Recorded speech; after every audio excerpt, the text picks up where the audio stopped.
that I'm amazing and I can do whatever the fuck I want. Yes. I feel like I lacked a lot of value in myself and I doubted myself a lot. And I feel like that feels so strong that I'm sure it carried on from past lives. 2017, I ended a long, almost 8-year relationship. And I definitely didn't know who I was after that relationship. I didn't recognize who I was even like before when I entered that relationship. And there were a lot of times where I just was kind of irritated and just bitter. And I told myself that I could either choose to be better or choose to be bitter. And I was too young, too much life to continue living to be bitter. So I did everything that I could to figure out what I did like wrong, how to not repeat those things, and how to just approach life and relationships and myself from a more healthy standpoint. Human design is essentially a snapshot of what your energy was doing. It's your energetic blueprint. If you're into astrology or zodiacs, I always say it's your birth chart on steroids, because astrology is a part of it. So is the Jewish Kabbalah and the Chinese I Ching and the chakra system, and it's all of those components together. So it shows you what your energy looked like 3 months prior to when you were born and the day that you were born, and it combines all of that into a body graph, which is where you see the shapes, numbers, and things. But it's a self-discovery tool, essentially. It can tell you a lot about yourself, how you're meant to operate, how you're meant to communicate, how you make decisions, how to manage your emotions, how to tap into your intuition and really align with like your purpose. Also, it helps you recognize a lot of patterns and habits that you might have taken on from your environments or past experiences, so that you can really truly know like what your energy is and what everybody else's energy is, and really just base yourself off of that. Welcome to Awaken the Minds. I'm Monica. And I'm Mikael. Together we're your guides on this journey of exploration and awakening. Here on Awaken the Minds, we dive deep into the mysteries of life and beyond, from spirituality and reincarnation to marriage, personal growth, and the secrets of the universe. And yes, we'll even talk about aliens. Because let's face it, the truth is out there, and so is the love and wisdom we all need to evolve. So whether you're seeking answers or just curious about the unseen forces shaping our reality, you found your tribe and the vibes. So let's awaken the minds together. Welcome, luminous souls, to another journey into the unseen, the untold, and the deeply transformative. Today we invite a cosmic traveler whose spirit has danced through the shadows, storms, and sacred rebirths. She is a human design guide and a sound healer whose frequency has been shaped by lifetimes of lessons. Born in Chicago, carried by the winds of the West Coast, and anchored in the desert energy of Las Vegas, her path has been anything but linear and everything deeply divine. After walking through the fire of a long, toxic relationship, she found herself standing in the ashes of unrecognizable, untethered, and called inward. What followed was a soul-level awakening. She began reconnecting with her essence, rewriting her narrative, and aligning with the higher timeline that had always been waiting for her. Through pain, she discovered purpose. Through chaos, she found clarity. Through discomfort, she unlocked evolution. She reminds us that we are not the bruises from our past. We are the alchemists who turn those bruises into wisdom. Her journey teaches us to harvest the lessons, not the suffering, so we can expand beyond our limits rather than shrink beneath them. A guardian of intentional living, a steward of self-awareness, and a dog mom, a nature-bound spirit, her energy ripples far beyond the physical. So breathe deep, open the portal of your heart, and prepare to travel. Tonight, help us welcome as we enter a realm of healing, alignment, and cosmic remembrance, guided by the radiant soul of Sable Danielle. Well, Sable Danielle, thank you for joining us today at Awaken the Minds. How are you today? I'm good. Thank you for having me. Welcome. It was our pleasure to have you here. We always strive to find more guests with different backgrounds in the spiritual realm, you can say. Yes. What about you? What about you, babe? How are you feeling? I am doing great. You know, it's always fun to create new conversations, new relationships, and kind of just dive deep into the unknown and fill the crowd with knowledge that is yet to be discovered, So thank you for joining us. And as you can see, we have a lot of animals that are just minding their business here, but that's fine. That's okay. I love animals, so. Okay, great. Awesome. Finally aligned. Awesome. That's good. Well, Sable, for our audience, can you give us just a little bit of your background, what it is that you do, and what brought you to the state that you are in today? Just to get a little context so our viewers know who you are and how they will, I guess, proceed moving forward to understand you pretty much. Yeah, so I'm Sable Danielle. I'm a human design coach and sound healer. I'm originally from the Midwest, but I moved to the West Coast in 2015. And ever since around 2017, I've been on my spiritual path, my self-discovery path. That's been a major passion of mine after losing myself. And so I kind of have just dedicated my life to living a purposeful life and living intentionally and hoping to plant seeds for everyone else to do the same if they feel aligned to do so. Right. That's good. And can you explain to us how your journey began from basically your awakening to your healing, as in how, when, and what sparked that light in you to change from a fixed mindset to a growth and healing mindset? Yeah, so 2017, I ended a long, almost 8-year relationship. And I definitely didn't know who I was after that relationship. I didn't recognize who I was even like before when I entered that relationship. And there were a lot of times where I just was kind of irritated and just bitter. And I told myself that I could either choose to be better or choose to be bitter. And I was too young, too much life to continue living to be bitter. So I did everything that I could to figure out what I did like wrong, how to not repeat those things, and how to just approach life and relationships and myself from a more healthy standpoint. So you want me to go into like what I did or just how that started? Yeah, girl, go all in. Give them all the tea. I used to live in the Bay, so at that time I had to take the BART into work every day. So there was a lot of time on the train in the morning, the train coming home, and then during my lunches I would dedicate to either reading or journaling. So in the morning, evening, and then during my lunch I was like journaling or reading or doing something purposeful to get out my feelings and figure out what I wanted, trying to manifest, even though I know now manifestation is a little different than just writing things down.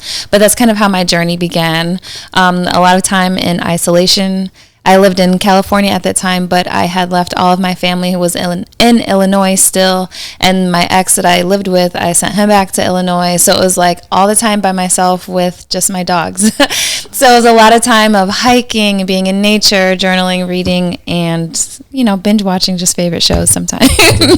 But essentially it was the journaling and being more intentional with my time that way. What was it that made you realize that wasn't the life you wanted to continue to live? What sparked that? I was unhappy every day. And then I feel like I didn't really know what my purpose was. I didn't really know like where I was going. So I was literally starting from a clean slate of just what do I want my life to be, because it can't continue to be like this. It can't continue to feel like this. Like you're just going through the motions. So that's where I decided being more intentional with what I wanted to create, what I wanted to feel, that became more important to me. That's awesome. I mean, I think we all learn I think relationships are such a huge part of the human experience, and it's as bad as it sounds or as bad as it looks, it's definitely a point in our life where we really do see the triggers, the moments that we no longer want to live, or just things we no longer want to experience, right? And I feel that relationships are such a huge part of the human experience that help us grow. I think that moment where you're feeling angry all the time, irritated all the time, I think a lot of people, you can say, that's kind of how it's kind of over, right? And it's hard to come to that conclusion. From when you realized that you didn't want to be with this person, how long did it take you to walk away? Because I feel as a woman, you walk away spiritually, emotionally, but physically it's really hard. Yeah. So I knew for a long time that the relationship was not really what I wanted it to be. I just was also very fixed on like, this is what I want, so I'm going to do whatever I need to do to make it what I want it to be. But that's not what life is really like. That's not what relationships should be like. So I had to start listening to the signs. There was a turning point where it clicked for me. So even though emotionally it felt like it wasn't fulfilling, I still felt like I could fix it. But then there was a point where I ended up passing out, and his reaction was just not a reaction of someone who cared about you or like wanted you to be okay. And that's when I realized that I was stressing out, I was losing weight, I was doing all of these things for somebody who doesn't really care about me. So literally that night, it was the switch that was like, all right, now what's the exit plan? How do we get him out of here in like a safe and like healthy way so that you can get back to just not feeling like this on a daily basis? So when did I pass out June, he was gone December. Oh, wow. Last year? No, this was way back in 2017. Oh, this was like a long okay. time ago. So this is when I first started my journey and what sparked my intentional living and self-discovery process. So I think it was June 2017 is when I passed out. I remember it was the same year SZA's album Control came out, because I would listen to that on repeat. And then he was gone December of that year. So okay. Yeah. How was that transition from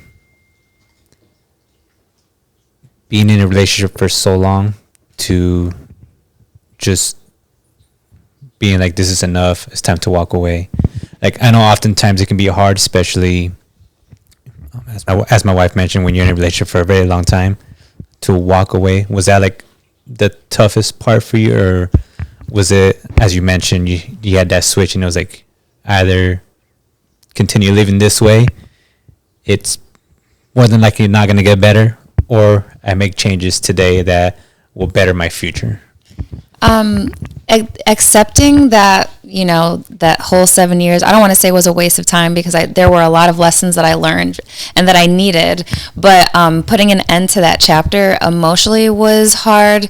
But it definitely, once I let the words come out of my mouth and actually went through with the disconnection, it felt like a weight was lifted off of me. I didn't have to walk on eggshells anymore. I didn't have to worry about hurting his feelings or like, how am I going to do this? Like all these things.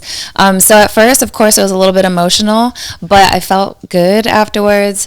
I don't want to say good, like I'm like dancing around and doing all these things, but it just felt lighter. I felt free is the best way, is the best way to say it. But it also was very lonely, because it was only, we moved together. It was my thought to move. I took a job out there and he came with, and I was hoping it would be like a new start. It wasn't a great new start. It actually made like the toxicity worse, just being isolated by ourselves like that.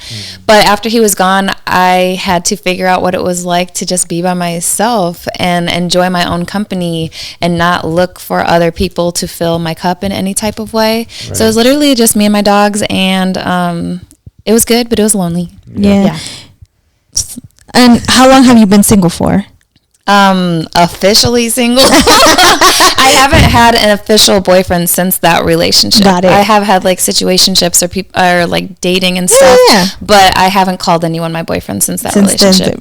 And how has it been for you to find yourself? Because, and obviously in these situationships, even I feel that you find a little bit of yourself in each one, right? Yeah. And you learn about yourself in each one too, because you could be in a long-term relationship, and I feel being in a long-term relationship, because I was in a long-term relationship before him, and I feel by being in a long-term relationship, you might feel that you know what you don't want, but then you get into other situationships and you're like, okay, I didn't have to deal with that in the last one, and I really don't also want that. So how was it, or how did you learn about yourself, or what did you learn being alone, and how did you manage that? Because from going from 7 years to being alone is tough. Yeah.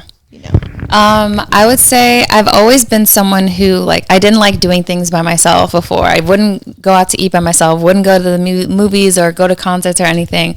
After being in my own energy and learning that, hey, you're kind of dope even by yourself, like without other people trying to reassure you or you seeking that from other people, I realized that I don't need other people around all the time, and sometimes it's nice to not have to have people around, because I'm also a recovering people pleaser. So it's like I used to be the I'm good if you're good type of person, and I let go of that. Now it's like, no, I'm good when I'm good. And that's that. And then that's that. Yeah. So it was a little bit difficult of a transition, but I ended up enjoying it. Now, like, I might enjoy my alone time too much. I don't like being on other people's time. I don't like having to answer to other people. Not that I wouldn't for the right person, but it's just a drastic switch from who I was at that time to who I am now.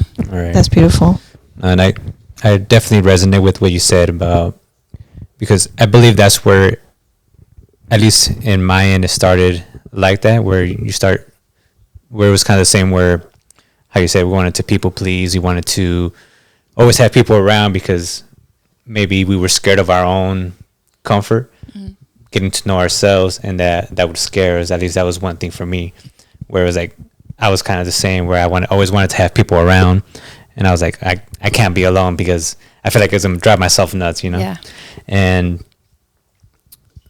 with that, for you, were you like, since growing up, did you always like have somebody around you, to where at that point when you started spending time with yourself and getting to know yourself, how was it that, or what is it that came to your mind? Like what was it that sparked that wanting to know more about yourself and not wanting to cancel all the noise around?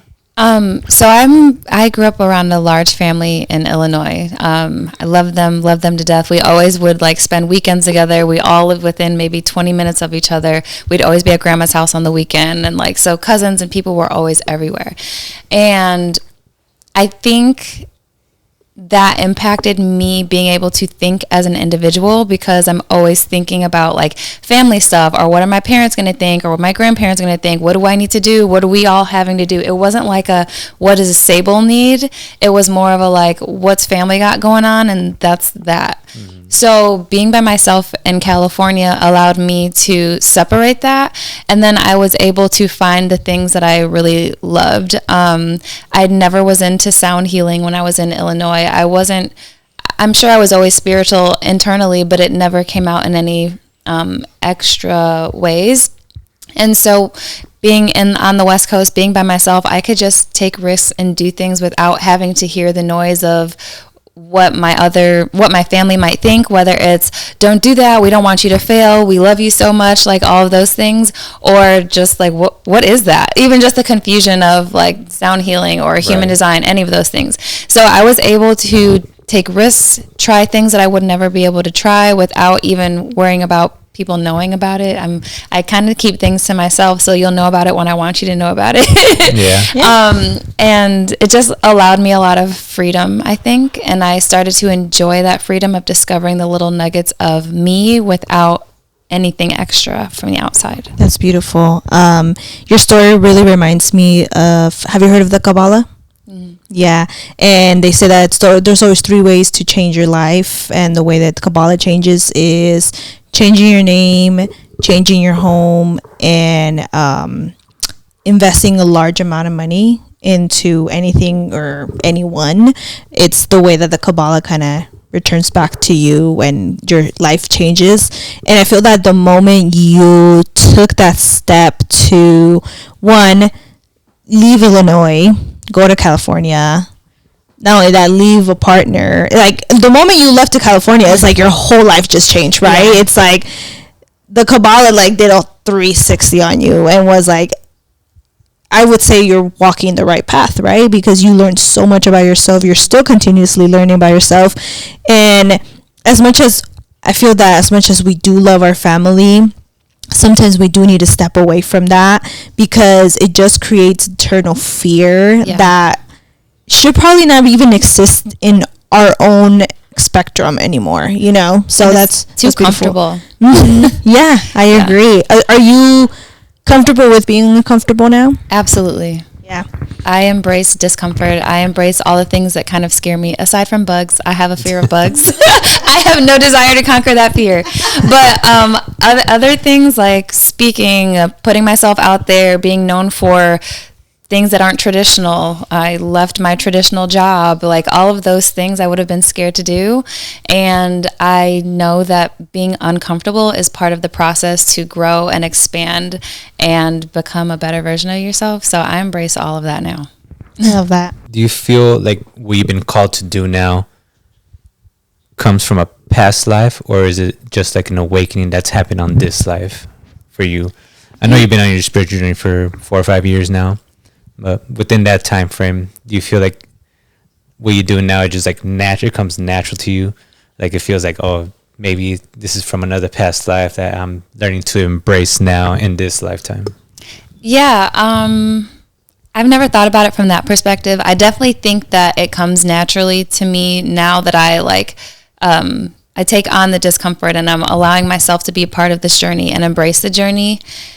I kind of feel a little disconnected from my past life. Like I haven't really Dug deep in or been able to really reach anything specific. I did do a past life regression once, but it didn't have anything to do with what I was doing now. It just kind of felt like healing in that moment. So I would love to know more about my past lives, but I do feel like this is a mission and purpose that is divinely aligned for me. Gotcha. Yeah. So if you can kind of explain to people your story. I know you said you left your corporate job or your job in general, and now you have chosen a different path. If you can kind of explain to people, one, what kind of work did you used to do, and what led you to your current career that you're at? Okay. So I was a federal employee for the past 15 years. I moved around different agencies. It was just very comfortable for me, traditional 9 to 5. After COVID, I was blessed to be able to work from home, so it allowed me space to do more things. Once I moved to Vegas, 2020 January, I started my podcast, which was meant to be just like a safe space, healing space for people to talk about uncomfortable feelings. It was called Eunoia Lifestyle. Eunoia means beautiful thinking in Greek. And so basically it was just me talking about overcoming fear, being intentional, having emotional intelligence, emotional awareness, and talking about some of the uncomfortable things that I experienced throughout my relationship. But it was just I just want to do a podcast and get this out there because I know somebody needs to hear it. It was never business orientated. And it always has kind of snowballed ever since then and progressed. So after that, I moved to Vegas and I started doing pop-ups. It was during COVID that I moved here. So there were pop-up events in people's backyards. So I started making little smudge bundles with sage, lavender, Palo Santo, some incense, and I just started selling those. And then I made a self-reflection journal. And ever since then, I think human design found me, and then I got my first sound bowl, and it just has kept snowballing. So I got my first sound bowl, and it was just for me, but then I started doing more community ones, so I had to keep adding on to my sound bowls. Now I'm doing them all around the community, and human design touched me in such a way where I felt like everybody needed to know about this tool. If they're on this journey and they care about self-discovery, learning about themselves, I want to make this easy for people to understand. Because if you look at the body graph, it just looks like shapes, numbers, lines, and you're like, okay, what is this? Moving on to the next. Yeah. that was me when I looked mine up. I was like, so that's a lot of numbers, a lot of shapes. I don't know what this is, but that's great, Yeah, but there's so much information packed into that I didn't want people to bypass it if they really felt called to it. So then I started transitioning to more human design. And I also felt like when I started my podcast, thinking back on it now, it was coming more from I didn't feel like it then, but a victim perspective. And I don't feel like a victim. I don't want to come across give that energy off. So it came from I had to switch to more of a self-discovery, intentional living, I want to empower people, not just create a safe space for them to kind of trauma bond.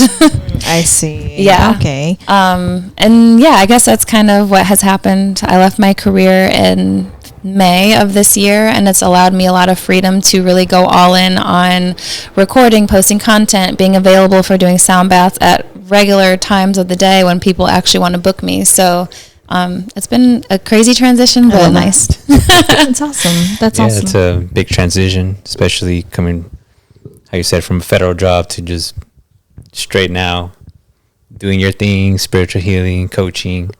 Yeah. When you began that journey, do you feel like it taught you, because obviously you have to, I guess, experience it for yourself first, reflect on yourself and all that. What do you feel that it revealed to you or that it taught you? Number one, it showed me how conditioned we are, or I was as a human, just working a 9-to-5 my whole life. Number one, I thought about what my family and everybody is going to think who does work a traditional job. I'm the only one really who is pursuing entrepreneur life. My dad's an entrepreneur. His business has always been successful. I'm just starting off, so I know people are like scared for me and wondering what I'm going to do, what's happening. Also, like, I don't have to work 9-to-5 just because that's what I've been doing all these past years. I can work off of my energetic cycles rather than just pushing through and trying to get things done because I feel like it. So that was kind of hard for me. I started to feel like a bum once I started waking up a little bit later, but I'm also naturally a night owl, so I get a lot done at night. I could be up until like 2 or 3 sometimes, not even realizing it on the computer, but I'm in this like creative flow. And then I wake up later the next day and I'm like, oh, you loser, you lazy bum, like, what are you doing? It's like, but you were just up till 3 working. So like, be compassionate and allow yourself that grace to work within that. Yeah. So I think that's the number one thing for me. Okay. And what is the human design for anybody that is wanting to book you or anything like that? What would be the best way that you can explain to someone what a human design is and what it does for the human, and what can they discover in a human design? So human design is essentially a snapshot of what your energy was doing. It's your energetic blueprint. If you're into astrology or zodiacs, I always say it's your birth chart on steroids, because astrology is a part of it. So is the Jewish Kabbalah and the Chinese I Ching and the chakra system. And it's all of those components together. So it shows you what your energy looked like 3 months prior to when you were born and the day that you were born, and it combines all of that into a body graph, which is where you see the shapes, numbers, and things. But it's a self-discovery tool, essentially. It can tell you a lot about yourself, how you're meant to operate, how you're meant to communicate, how you make decisions, how to manage your emotions, how to tap into your intuition and really align with like your purpose. Also, it helps you recognize a lot of patterns and habits that you might have taken on from your environments or past experiences, so that you can really truly know like what your energy is and what everybody else's energy is, and really just base yourself off of that. It impacts your relationships, business, like literally everything. Wow. And for example, you said that you were a projector, and I'm a projector. Yes. What is a projector? Okay, so there are 5 different energy types, and they all operate differently. They all utilize their energy differently, communicate differently, and have different needs. So projectors, we are basically the natural guides. We are able to see patterns and systems that can be shifted and changed, and we're quick to like know that, and we're also quick to just kind of blurt that out and tell people like, because we know that it's going to be better this way, let me just tell you how to do it. And oftentimes people don't ask, right? We have to wait for people to recognize us and invite us to share that information. Otherwise it kind of falls on deaf ears, and then we feel bitter like, well, I just gave you all this knowledge and you didn't listen to it. Like, what? That's how I feel. Yeah, you're right. But once you pay attention to your strategy, which is how you're meant to utilize and exchange your energy, and each energy type has a specific strategy, it makes more sense. So as a projector, we're meant to wait for the invitation before we just share things with people. So we need people to like recognize us. Perfect example of that is you guys reached out to me because you saw what I was doing with human design. I didn't have to reach out to you and like beg you to have me on the show, because then you'd be like, why do I want you on the show? Like, no. So that's just one example. But there's also generators. Generators are kind of like the Energizer bunnies. They are here to do aligned work. They have a battery that lasts like all day long. And when they're doing aligned work, they're very joyful, excited, and it feels like they're really energizing. But if they're not, I don't know if y'all watch Bob's Burgers. I watch cartoons. Just because you have the energetic capacity to do so doesn't mean that you should. So if you're using your energy in ways that aren't really fueling you and it's draining you, then they're going to be more like frustrated. I'm going to do it because I have the energy, but I'm going to complain about it the whole time. I think that might be that might be over here. He sounds like a generator. So generators, their strategy is to wait to respond. So they kind of magnetize opportunities and things to come to them, and their sacral center will pretty much let them know if it's a aligned yes or aligned no in the moment. So each energy type has their specific strategy. There's manifesting generators who are like the multitaskers of the energy groups. They're the only ones who are meant to be multi-purposeful and do a lot of things at once. They kind of like chaotic environments so that they can always be busy. And oftentimes people try to slow them down, but that works against them. So it's like once you find out you're a manifesting generator, you can really operate wholeheartedly without feeling guilty or feeling like you need to fit in. So, yeah. Can you be too? No. You can't? No. I'm like, I feel like I'm the other one too. I'm like, because I feel that I thrive in a chaotic environment. Yeah. Well, the thing about human design is basics, there are 5 different energy types, but there are so many different components to your chart that could kind of overlap that it brings in different energies. So knowing your energy type, it helps you understand like wait for the invitation, that's never going to change. Or for generators, wait to respond to something. Or if you are a manifester, manifestors are the creative trendsetters. Like they spark creative ideas, and oftentimes their ideas are like way ahead of time. People don't understand them, and they can be like lost in their own world once they're in their creative flow. So they're meant to inform people that they're about to do something before they do it, so that they don't get interrupted and like all these things.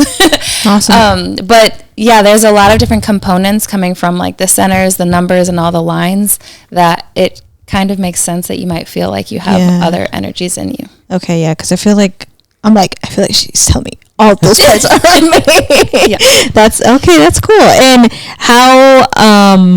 how can people book you for that? Or how long is the session to book you? So a consultation is about 40 minutes, and you can go to my website, sabledanielle.com, SableDanielle.com, just to book a consultation, and we'll go over like what your energy type is, a few basics of that, and we'll also talk about like what made you want to book with me, so I can understand what you're trying to work through, what challenges you're facing. Because although I do enjoy energy readings and telling people about their energy, I also enjoy helping them integrate that knowledge into their daily life. So it's not just like, okay, I learned this and then they continue their cycles. Like my coaching is for people who really are on a journey and want to change and understand and release a lot of the conditioning that they have experienced in their life, so that they can actually align with their design. That's awesome. Might have to book you for one. We're all gonna have to book you. You know what? Let me go out tonight. Yeah, let me go book us right now. I need one. That's awesome, though. I mean, that's a beautiful journey. You know, I think we're all like in the same boat. We're all trying to get out of our regular jobs, you know, so kind of seeing someone that already has done it, and you know, you have a glow to yourself where you're like really doing what you are passionate about. It's so beautiful to see that, you know, and I'm like gonna rub it on me. I'm like, you know, you want to touch my shoulder or something? Of course. Rub shoulders later. Yeah, right now. Yeah, no, that's beautiful. Which I'm still getting knowledgeable in that area, so I would definitely have to book a session with you, so you can give me some of that knowledge, so I can understand it much more.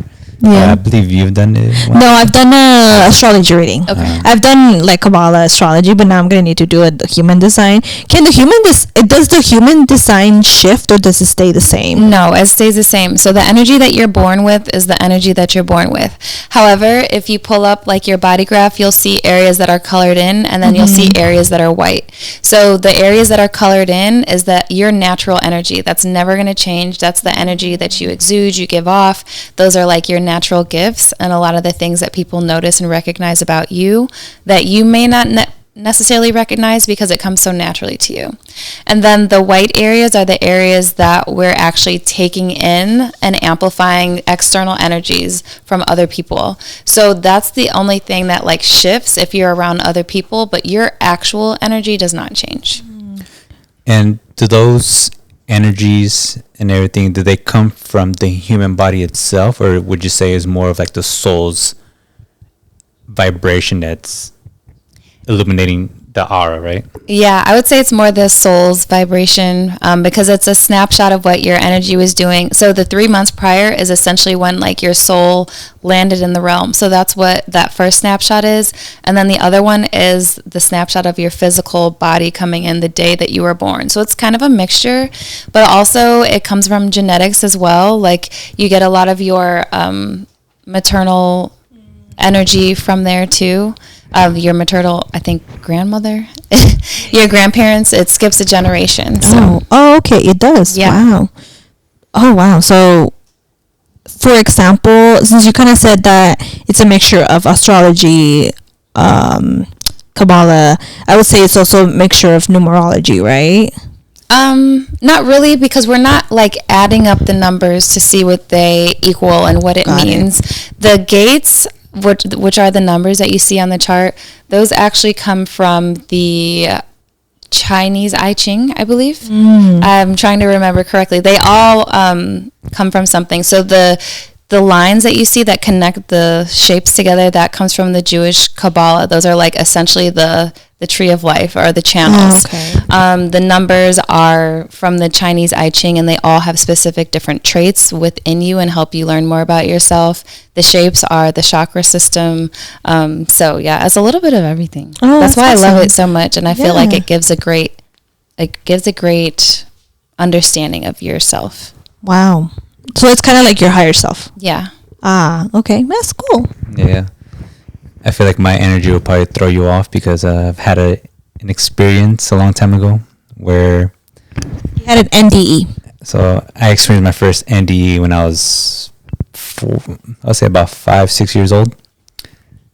And during that NDE, you can say that there was a transition of soul swap for the purpose of, from when I got a reading, they told me that the current soul that I came to Earth with wasn't destined to live long. And so, which is why my experience as having to be in an NDE at 5 years old, I had gotten ran over, like all the way through, came out the backside of the car. Gosh. Ended up passing out. I remember waking up, ambulance came, and then from that point, I was like, I don't remember anything. But what I do remember is during that transition, I guess, from in the physical realm of me going from the ambulance to the hospital, I don't remember any of that, but in a spiritual sense, it took me to a different realm where I didn't understand at the time. When I was younger, I was just like, what's going on, you know? And during that time is where a soul swap happened in order for my physical form to continue living, because as I mentioned, the current soul wasn't destined to live long. So I'm kind of curious to when you do the energy reading, how that would change, or how that would be something different. Honestly, I haven't experienced that with anybody before, but it would be interesting to see if you feel like it matches, like based off of the day you were born, or if we could put in like the day that you feel like your soul swapped and see if that matches with your energy more. That'd be cool. Yeah, it'd be much more interesting. Yeah. Yeah. Do you remember the exact date? I don't remember. You're gonna go to the hospital, be like, he got ran over. I don't know where, but look him up. We need the details. We're gonna have to go. Yeah. I don't know, ambulance. You have to call up. Got to call California hospital. Yeah, remember, like, I don't know what ambulance picked you up, but when you were figuring, do you remember the hospital? You don't remember? Dang.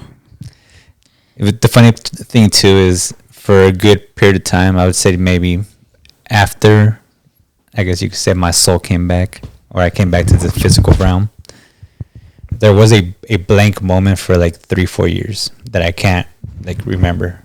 I don't know if it was maybe like the transition of the soul swap, where it was kind of like getting used to being here in the physical realm. But yeah, there's definitely like a blackout moment for like 3-4 years that I can't recall. And it's 3 or 4 years after you were 5? Accident, yeah. Okay. Yeah. Well, I'm glad you're here. First and foremost, Yeah. I'm glad you're here. Yeah. Regardless of the soul swap, you're exactly who you're meant to be. So Yeah, I mean, I know that when we did also the questionnaire, we kind of want to get into the what called you to plant medicine and kind of go into that story. So what made you, I mean, what plant medicine did you do to begin with? my first was ayahuasca. And then, my first was Kambo. Okay. And then ayahuasca. So I had never even really heard of plant medicine when I was in Illinois or California. I was really introduced to that part of spirituality once I moved to Vegas. A lot of my friends dabbled in it or knew a lot about it, or like had shamans who like could directly bring the plant medicine. And I don't always like change. Like I always kind of have to tiptoe into it. So just because other people are doing it, I don't always just up and do it. But it kept popping up. I kept hearing about it. So one night, I think it was for a new moon, like November 2021, I believe. Might have been 2020. Anyways, Around there. around that time, I did Kambo with some of my friends, and I set the intention to let go of things that I no longer needed, because I just felt like I was in a good space. I moved to Vegas. I was finally finding my like aligned tribe, my aligned community. I was putting myself out there, and like things just felt really great. And I had 2 dogs at the time, Ace, my little Chihuahua mix, and then Foxy, my boxer, who I always say was like my earth angel in dog form. She was with me from Illinois to California to Vegas through like the toxic relationship. But like anytime I was sad, she'd like come up and give me a hug, or like she would just know. Yeah. So I set my intention to let go of things that I no longer needed or that were holding me back to my past. And I came home that night, and like an hour later, Foxy started acting weird. So I had to rush her to the ER, and they told me that her heart was like ruptured and like blood was pooling around her heart or whatnot. So I either had to get surgery for her or put her to sleep. And like it felt so surreal in the moment. I'm like, wait, right now you're telling me I need to decide like what to do with her? Tough, yeah. So that was really crazy. But the vet was also telling me she's almost 10. Heart surgeries are like not that great in dogs or whatnot. So we ended up putting her to sleep. And it was one of the hardest decisions ever. And I felt really guilty because I literally set that intention, and a couple hours later, like my best friend is gone. Like that's crazy. So Yeah. it took me a minute to get like over that and kind of see the silver lining. But I will say that ever since then, like she has showed up, especially in hummingbird form or like a lot of major moments in my life. Like I can tell that her energy is present, and she's still with me through everything. So it makes me feel a lot better about that. So I kind of have like a love-hate relationship with Kambo. Maybe I would do it again, but also I don't really know, to be honest. But then I think like 6 months later, I did ayahuasca like the following March after Foxy passed, and she showed up during my ayahuasca trip. And that was like really great for me. And she also showed up during my past life regression too. And it was crazy because she was like herself, but she had like these big ass angel wings. And she was telling me to like let go of the grief that I felt around her death, and like that it wasn't her like my fault or anything. So those are my major experiences with plant medicine. Kambo, like I said, love-hate relationship. Ayahuasca was great. Normally on a day-to-day basis, I feel like I have like 100 tabs open in my brain. It's hard for me to focus. It's just very loud in there. But after ayahuasca, my brain felt very quiet and clear. And I was like, wow, like this is what it feels like to have a quiet mind. You're like, wow. And so I was able to like focus a lot better, and I just felt more clear. I would do it again. It's just been a while. I just have to feel intuitively called to do it. Yeah. I get it. I think we all do. And for Kambo, if I'm correct, is that the one where they put the toad's venom on your arm? Yeah. Okay. Yeah. Because I remember doing that one. I just wasn't sure if it was Kambo, if it was called something else. Yeah. I know some people call it like something different, but yeah, did you actually have vivid images when you did Kambo? So no, I was actually a little nervous to do Kambo. Like, it was my first time dabbling into plant medicine. So I told the person who was administering it that I didn't want to have like a crazy experience where it was like super deep. So they did a light dosage on me, just like, I think it was just maybe 3 little burns. Okay. And most people get like 6 or more or whatnot to like really go in. So I didn't have any vivid images. I just felt Just like a lot of release. a lot of release. Energy release that's not yours. Yeah. Gotcha. That's essentially what that was. And I think the more powerful part was everything that happened afterwards. Yeah. Like the way I see it is like maybe your boxer was holding on for you, really helping you get past to where you are today. And like a lot of people say, what animals do take in our energy because they're just full of love, right? And they give nothing but love.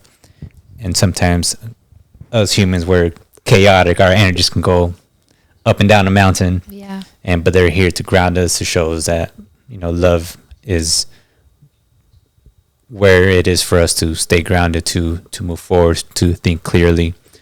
And I feel like how you explain where the things that happened afterwards, where you released in Kambo other things that no longer served you, which I think also helped your boxer also, I guess, feed off of that energy, where it's like, okay, maybe it's time to release you too. Like, it's time for you to move in a different direction without me.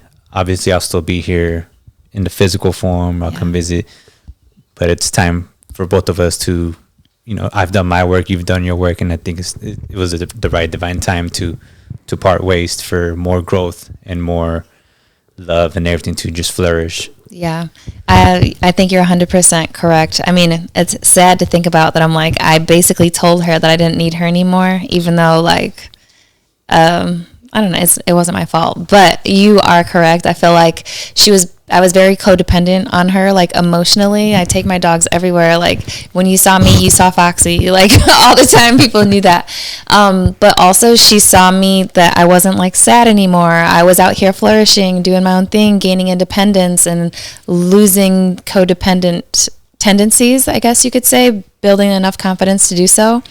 And then on top of that, like, after that relationship, my heart chakra was all fucked up. It's a lot of like healing that takes place. And so the fact that her heart ruptured just out of nowhere, she didn't have any health issues. Like, she was a healthy dog. And then that night her heart ruptures and like all these things. So I think there was a lot of symbolism in that and in her transition, our journey together. It's just, it also, I feel that maybe even because sometimes even being in a relationship, I feel like we close off our hearts.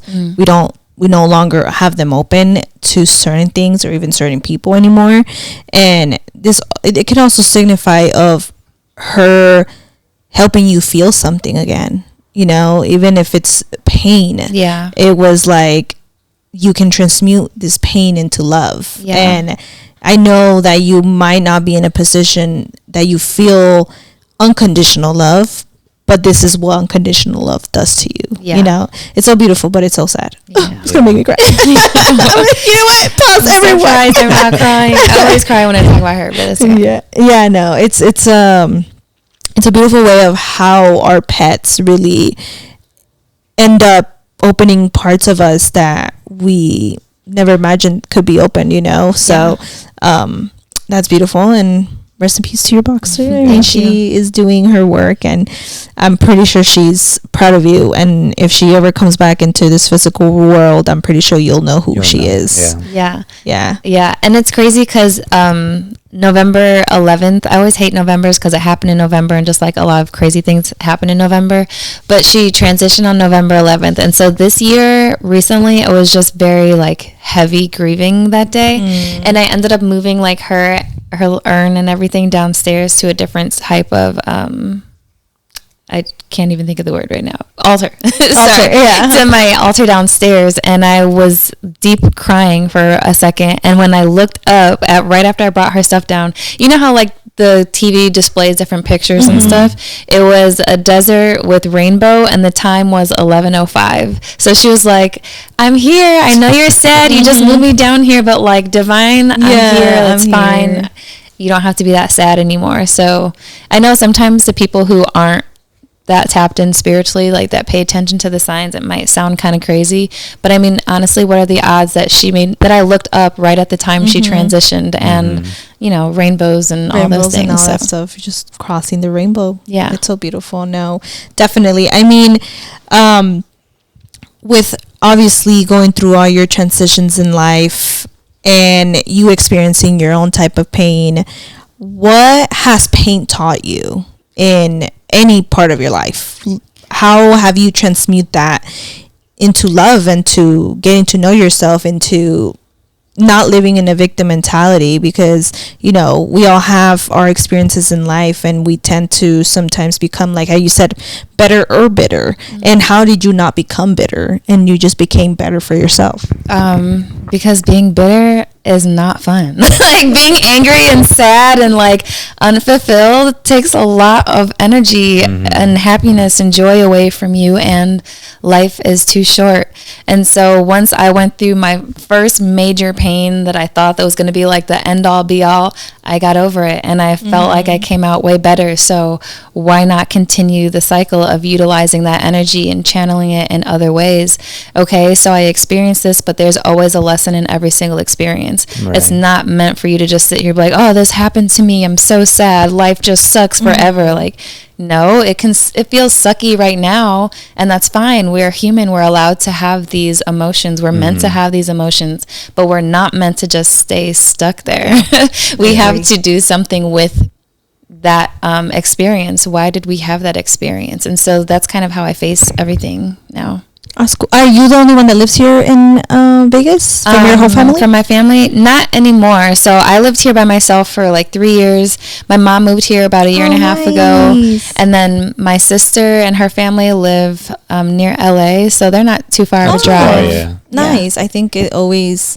How did you feel when your mom came out here? I was happy because I do love my family and I miss being around them.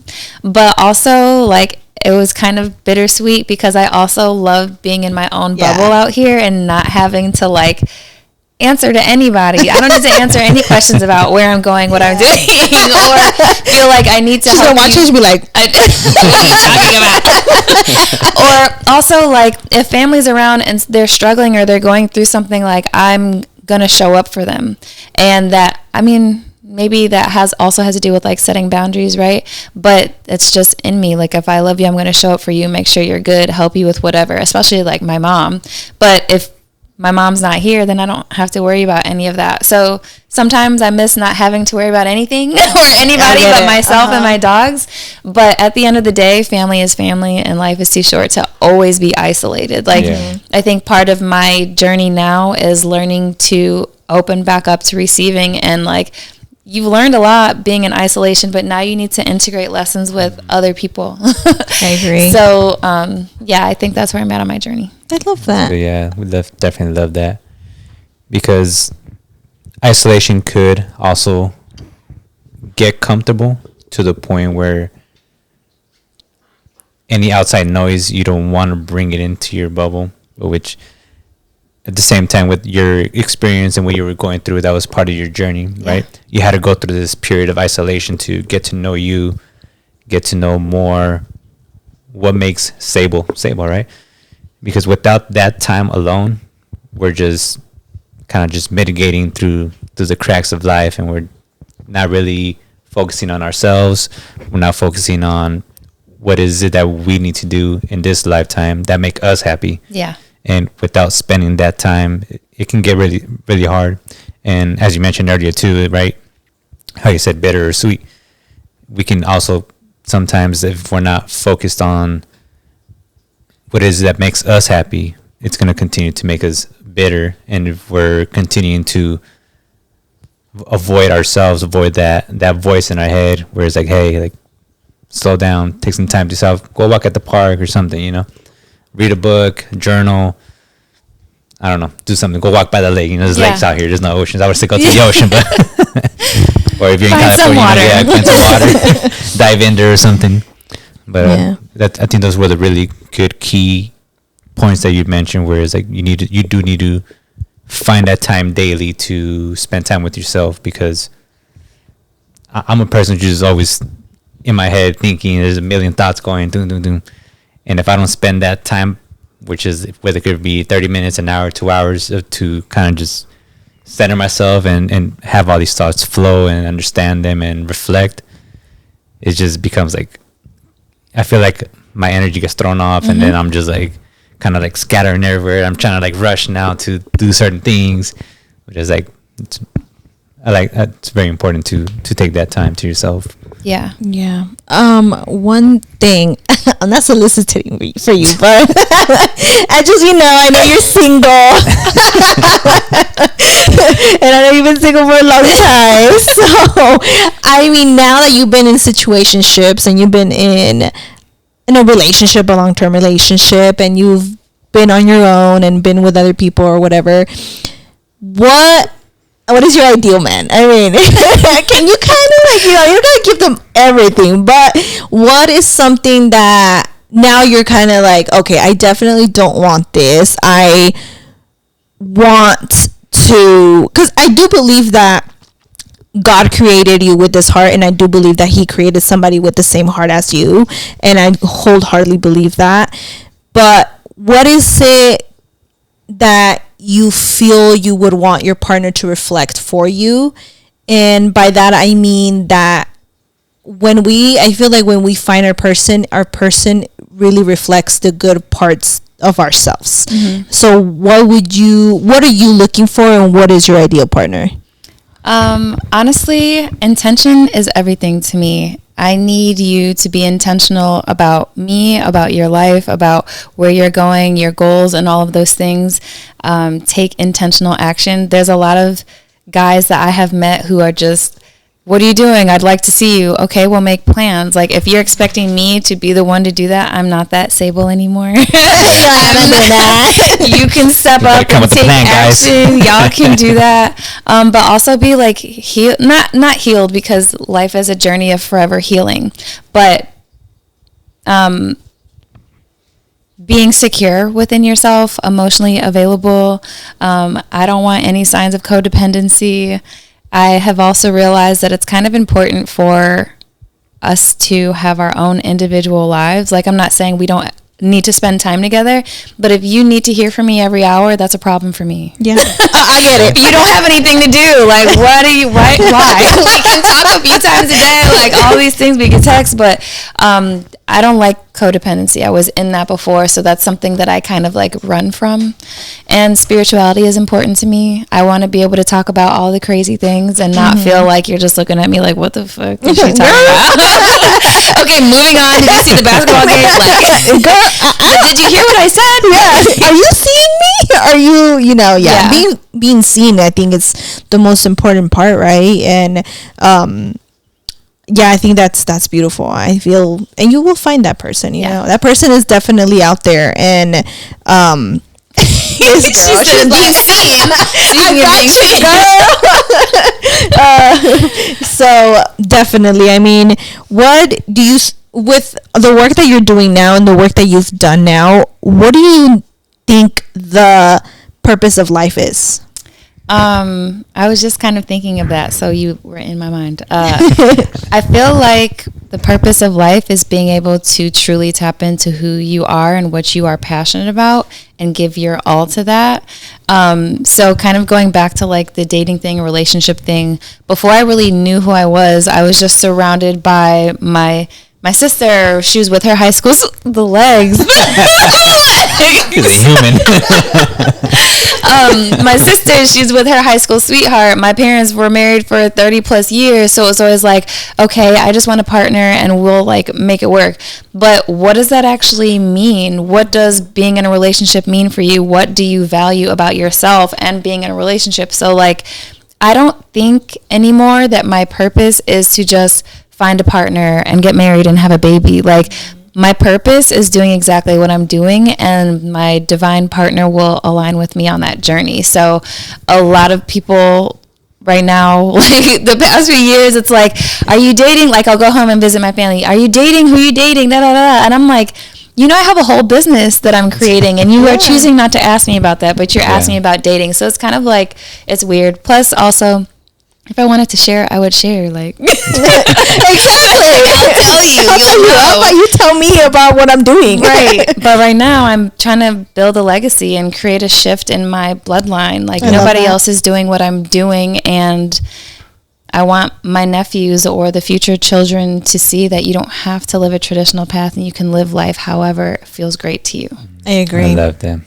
I feel all of us individually here are doing that purpose, because we're the ones not following the same traditions, not going through the same journey as our family did, our grandparents, our great going back bloodlines, you know? Yeah. So it's definitely nice to see that a lot of us now are wanting to change the path of the family moving forward. Yeah. Because I feel as us doing this work, I feel like we're the ones that carry most of that energy, and it's come to a point where it becomes overwhelming, to where it's like, okay, this energy is just becoming so overwhelming that we can't continue doing that. And, you know, obviously not a lot of us in our families are willing to transition into a different journey. It's kind of like comfort and discomfort, right? Yeah. So that's really beautiful that you're doing that as well in your bloodline, your family.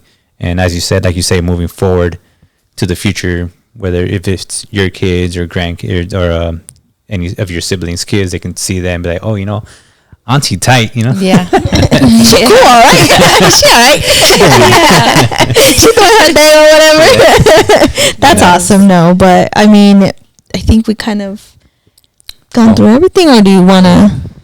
Well, since we're in the topic of relationships, it seems, well, what would you say are your priorities as far as like your love languages, right? You have quality time, you have words of affirmation, what are the other acts of kindness, touch, physical touch, and gifts. And gifts, yeah. So I feel that's very important, especially for a man to also understand, right? Because if it's only the woman who understands that, it makes a relationship harder to understand each other. One, because if they don't know how to love you, and two, if they don't know how to love themselves, and then three, loving each other together. Yes. Well, I think all of them are important, right? And I feel like it changes as you change, because I don't think my answer back in the day would be the answer I'm about to give you. But I think number one is acts of service, and then quality time. So I would have never really said acts of service before, but because I feel like I've been like the man in all of my relationships and doing, like, you need to take care of me. If you see something needs to be done, I want to see like that you're willing to do that for me, and I don't have to always do everything. So that is number one. And then probably quality time, because it's important to spend time. And if you're willing to give me your time, then I know that you see some value in me of some sort. So. Yeah. I think for when it comes to acts of service, I think that's mostly every woman's majority love language, because I feel that when he does the trash or cleans the house and does the dishes or cooks for me and us, I feel that is just my main language. You know, I don't need to tell you, I don't need to ask you. You just do it because you know that that's my love language, you know, and I feel that that's when you know you're being seen. Yeah. You know, and that's very, very important. And it's like you want to take something off my plate rather than just adding it on. Yeah.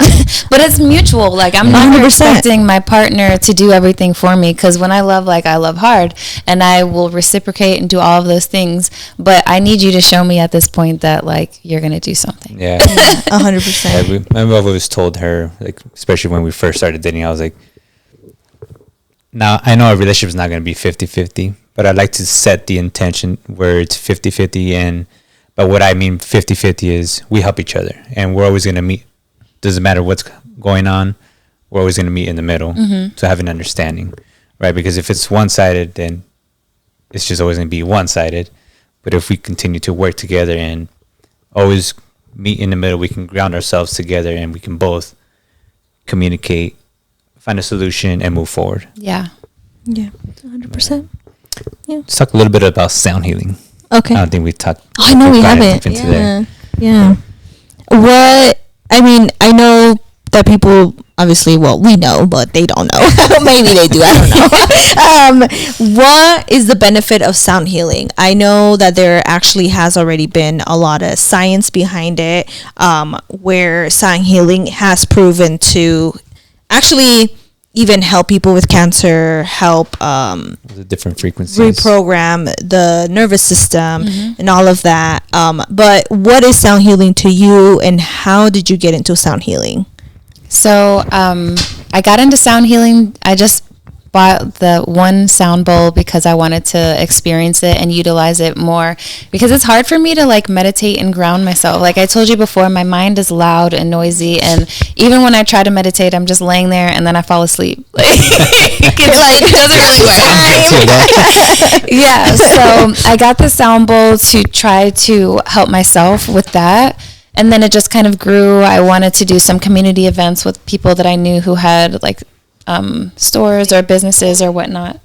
But to me, it's the frequencies impact you on like a deeper level. It impacts your nervous system. And so before I started doing sound healing for like providing the sound bath for people, you know, it calmed me and it felt great and it made me like relax. But I really got to see the true benefits after I started providing the sound baths for other people. People come up to me and, well, number one, I always say I know I'm doing a great job when either people are falling asleep, I hear snoring, or I hear sniffing and people are crying. Because so many times I don't really speak during my sound baths. I typically just play the bowls, but people will talk about the emotional healing that has occurred throughout the sound bath meditation. They are crying, or they come up to me afterwards and tell me of a vision that they saw or something that they released. I've had people even have like loud outbreaks during the sound bath that they didn't really recognize they were having, which kind of sounds crazy, but it happens and it impacts you on a cellular level. All of my sound bowls are frequency to different chakras, and they align and attune different things in your body. And so sound healing helps you relax, get into a deep meditative state. It's good for people that have PTSD, insomnia, anxiety, stress. It's good for people with autism. It has a lot of great benefits and can heal. That's beautiful. And how has sound healing helped you? I would say, so when honestly, I don't play for myself too much anymore. I play mostly for the community, and I don't feel like, even though I'm sure I'm getting healing through those experiences, it's more so about what I'm providing and things that I had to overcome to start doing that. Yeah. I never thought that this would be what I'm doing. I never thought that I would be helping people heal or creating a space for people to heal. So it has helped me push past some limits, overcoming some fears. Like usually I'm the person in the back in the cut, like, but now I have to be like the leader. I'm the organizer. Stage, people are seeing me as the authoritative person here. And that has shifted a lot for me. Okay. And with sound healing, you had mentioned that, you know, people experience these like outbursts or crying or joy, a fluctuation of emotions. One thing that I have noticed, especially when we do our healing ceremonies with plant medicine, because I like to play the hand drum. It's called a jumbi drum. But I noticed how one thing that clicked that you said was you don't speak. But one thing that I've noticed during our ceremonies is we speak through the music. Yeah. Because the frequency that we put, we're I could say playing. We could say playing. If we're playing with love, then we're, you know, pushing that frequency of love as well. The sound bowl, the sound healing, it takes in that how you're playing in the motion of love, and then now you're expressing that out, and now people are hearing with love. So It's a little Yeah. cool. Yeah, definitely. I mean, sound healing has changed my life in general. I think it was one of the first things that I was presented to as I went through my healing journey. You know, it started about 8 years ago. 8 years ago, where I did ayahuasca. I did ayahuasca about 8 times. I did Reiki. I did sound healing. And one thing with the sound healing is it makes you have an outer body experience. And a lot of people might not understand that because your body starts feeling tingly. It starts feeling kind of, I would say sometimes it feels as if you're having anxiety, but it's like the feelings coming out of your body in a sense that you are yet to understand in a human form, you know? And sound healing in general just has helped me really understand that there's more to the world.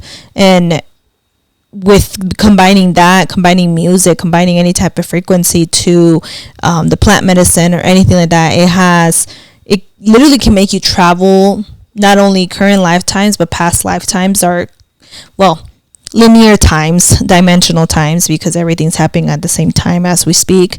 But it really helps you understand that what matters too is what you're doing today, and not what has happened in the past. But if not, honoring the timelines of the past lives. You know, I feel that in life we are meant to honor these timelines that are currently happening, and also realize that what matters is today and not what happened 20 billion years ago. But what you're doing today is also impacting those timelines as we speak, you know? Yeah. So, yeah. And this doesn't really have to do with sound, but it just popped up in my head while you were speaking. Like, the present is very important. But we also have to acknowledge and like say thank you to our past, because I feel like those of us on a healing journey, oftentimes we're like, our past is our past, and we like push it forward, and then we're like, all right, now I'm happy, let's move forward and forget that this even happened. But that's part of your journey. That's part of what helped you develop into who you are, and you did the best that you could at that time. So we need to hold compassion for the previous versions of ourselves and our experiences. Also say thank you.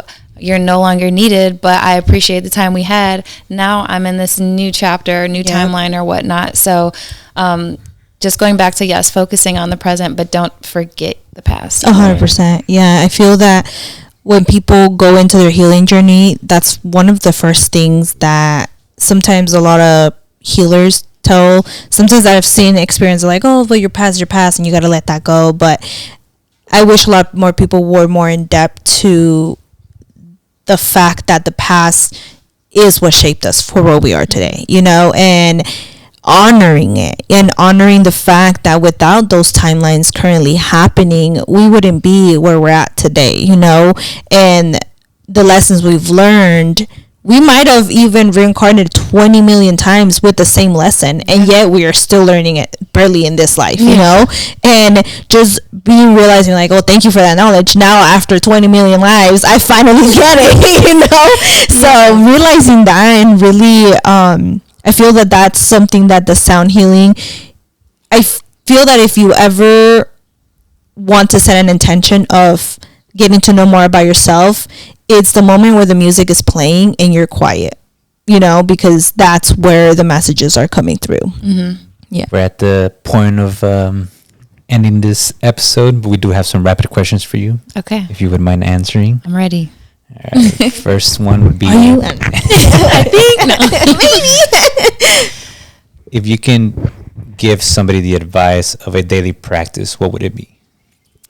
Being mindful about how you utilize your energy. Even if you're not like doom scrolling on something stupid on Instagram, you know, that's just making you laugh, or like super toxic stuff that's online. The things that we give our energy to actually do matter. So as much as you're scrolling, are you giving that time to also doing purposeful work? Like, what could you be accomplishing to help you get closer to your goals? In the morning, I also listen to music all the time too, or audiobooks, but like I can turn on something that's going to help me get farther in my career or my purpose or whatever goal I'm working towards. So I like to be mindful about that. And also how you start your mornings. Especially when I was working my 9-to-5 job, it was like I hated mornings. I would get up last minute that I could get up, barely eat breakfast, go take care of the dogs, get dressed and then start my day. But what did I do for myself at all? So after I transitioned out of my job, my 9-to-5 job, now my mornings are a lot slower. I don't like to look at my phone immediately. I make sure I get up and I journal, or I just have quiet time to stretch or just be in my own body and mind before I actually indulge and allow the chaos of the world into my mind, my room, all of that. And they seem like small things, but they're actually very major things that impact you. I feel like when I'm being more intentional with my energy and what I'm doing throughout the day, whether it's scrolling or whatnot, if I'm listening to a podcast regularly, I feel more motivated to take care of what I need to take care of. I feel more confident in achieving the goals that I'm trying to work on. But then if I fall off, we all fall off, we're all human. If I fall off and go into my regular, just scroll, or I haven't listened to a podcast or anything where I'm learning, I definitely feel like my tasks take me longer to accomplish. Going back to how you said you were in a long-term relationship where it was toxic, where you had also your lessons that you've learned, because I would say, the journey of life is always going to teach us something if we pay attention to what it's trying to teach us. For someone who may be going through the same thing that you've went through, what advice can you give them to, how can I put it in words of, move forward and continue their growth? Don't give up just because it feels hard or because you feel lost. We all go through moments of feeling lost or disconnected, or even feeling like we don't know what to do. But if you actually take time to yourself, listen to yourself, to be intentional with who you want to be, how you want to show up for the world, for yourself, not even for the world, but how you want to show up for yourself, that makes a difference. And the hard times don't always last. I would say they last as long as we allow them to last, because it kind of just takes a perspective shift to say that I want to change something. I no longer want to feel like this. And it may seem easier said than done, but once you start doing it, you'll recognize that it's paying off for you to actually not give up and give more to yourself. Right. All right. Last question. If your healed self today can send a message across time to the past, what message do you think the vibration would carry? To my old self? Mm-hmm. Past lives, past life, past in this life, whatever it is. That I'm amazing and I can do whatever the fuck I want. Yes. I feel like I lacked a lot of value in myself and I doubted myself a lot. And I feel like that feels so strong that I'm sure it carried on from past lives. So stop being scared and just do it. And you're not going to know that you can do something unless you actually put yourself out there to do it and show yourself otherwise. So that would be my message to everybody, but especially myself. You hear that, Sable, in another timeline? I hope you watch this. Hope you're watching this. Just do it. That's awesome. Okay. Love your responses. Very informative. And, our purpose is in doing this is so that we can spark that message or give that message to somebody viewing, even if it's one person, right? We just hope that any messages that we speak about, or as our guests come in as yourself, have a message or knowledge that can give to the people as well, that they can utilize those things so that they themselves also can begin to heal, begin to start shifting their mindset, right? Because we all see what's going on in the world, and there's a lot more pain than the healing that needs to be done. Yeah. So, we definitely do appreciate you coming, for sharing your light, your wisdom, your knowledge, and being that light for not just your family, but across the world, generations to come, or even the young generation, now viewing. which can help propel them to a better future. Yeah. To start healing, to bring more peace and love to the world. Thank you. Yeah. Can I add something? Of before we course. Go ahead. I did say I'm a recovering people pleaser, so I would like to say to all of the other recovering people pleasers or people pleasers who want to recover that it's not selfish for you to take care of yourself and to set boundaries. You truly can't pour into others unless your own cup is full. So although you might feel bad like saying no, do it for yourself. Yeah. And honestly, no is a complete answer. You don't always have to explain. Like, just do what makes you happy. You don't want to drain yourself trying to please others and satisfying others' discomfort while making yourself uncomfortable. Yeah. I love that. Boundaries. Boundaries, everyone. Yes. No. For her man that's going to come into her life, boundaries. No, I said no.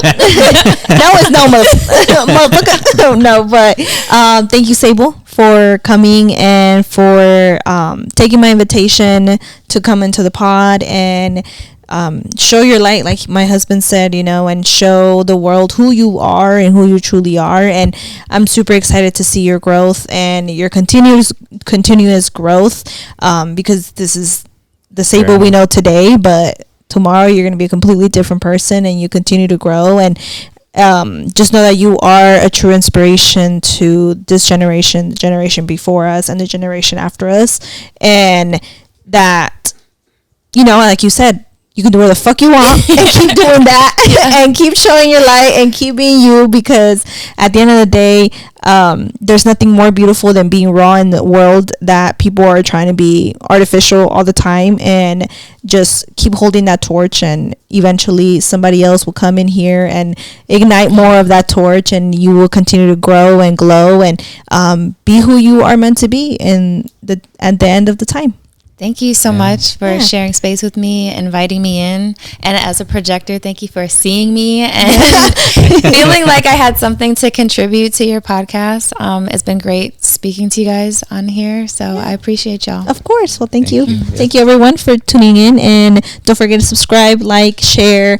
And I'm excited for this episode to drop. And thank you for tuning in to this part. One more thing. Sable, where can they find you, to follow you, book a session with you?